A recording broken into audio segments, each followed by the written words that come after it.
thought you were going Do you want it? to. That's got your speech on it.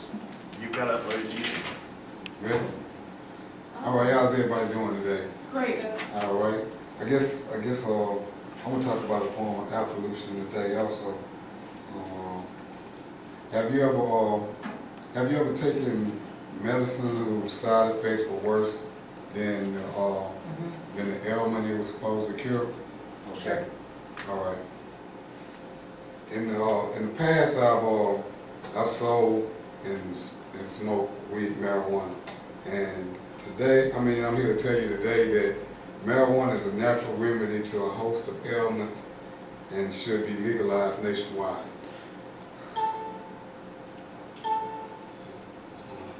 Oh, there you go. Okay, think of 1619. You got powdered wigs, massive ships clamoring with colonists seeking riches. Now add to the mix cannabis sativa. That's right, weed, gas, grass, killer herb, green, so on and so on. I can't think of a plant with more nicknames than the marijuana plant. By order of, in 1619, by order of King James I, not LeBron, every colonist had to supply 100 crops to a Virginia company to ship back to England to trade. Even George Washington and Thomas Jefferson grew hemp on Mount Vernon and Monticello, respectively, their homes. Marijuana was a desired crop and translated into big government dollars.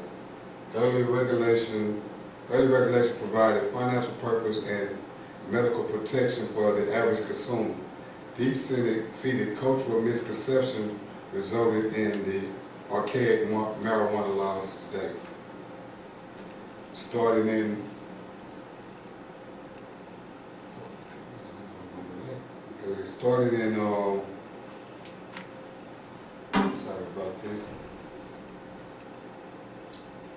Starting in the 1800s, the young American nation began regulating the pharmaceutical industry and marijuana, starting with laws like the Vaccine Act of 1813 and the Pure Food and Drug Act in 1906. The intended being those who mislabel or produce drugs with undisclosed narcotics. This resulted in labeling non-medical marijuana as poison. By 1905, 27 states had restricted use along with early prohibition of alcohol and tobacco. Then comes in xenophobia. It's defined as an intense, irrational dislike or fear of people from other countries. It was next to grip the American nation as a flood of Mexican immigrants fleeing the Mexican Revolution of 1910 introduced marijuana's recreational use.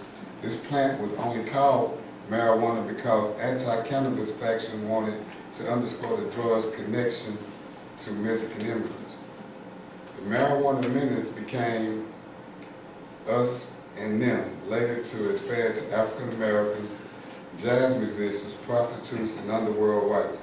By 1931, the government research determined that marijuana was linked to heinous criminal activities primarily committed by so-called racially inferior underclass communities, leading to 29 states outlawing the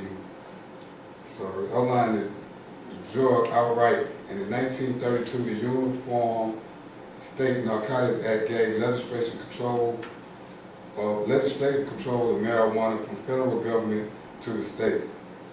Following a 1936 film slandering marijuana called Reefer Madness by a French director named Louis Gasman, the Motion Picture Association of America barred even showing any narcotics on film.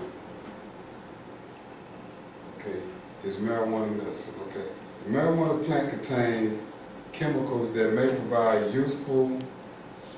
prove useful for treating a range of illnesses and symptoms, leading many people to argue that it should be made legally available for medical purposes. In fact, a growing number of states, 20 as of March 2014, including Washington, D.C., have legalized marijuana use for certain medical conditions. FDA-approved drugs such as dronabinol, also known as Marinol, or Novoline, or Sativex, all contain cannabinoids or ingredients for marijuana, such as THC.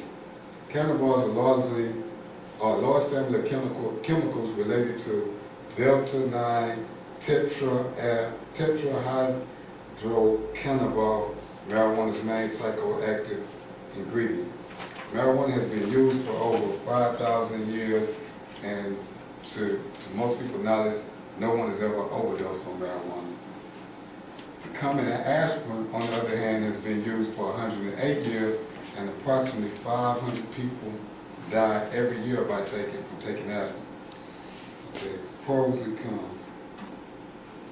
As stated by former Surgeon General Jocelyn Elders, MD, marijuana can relieve certain types of pain, nausea, vomiting, and other symptoms caused by illnesses such as MS, cancer, AIDS, and even by the harsh drugs used to treat those ailments, and can do so remarkably safely.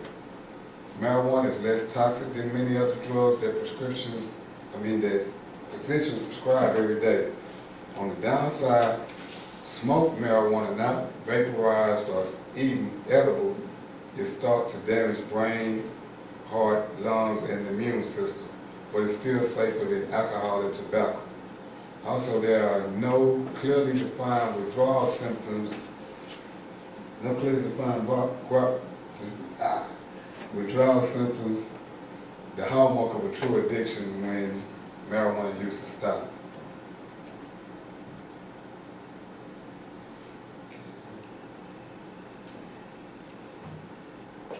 Okay, and we just ended with a list of all. What do Ben Franklin, Thomas Jefferson, James Madison, George Washington, George W. Bush, Bill Clinton, and Barack Obama all have in common? That was hot. Of course, they smoke marijuana. And they're not the only ones. There's plenty, and too many to name. Maybe even some of you may partake or have partaken in marijuana usage. Okay, that's my speech, and thank you, and have a nice and happy Thanksgiving.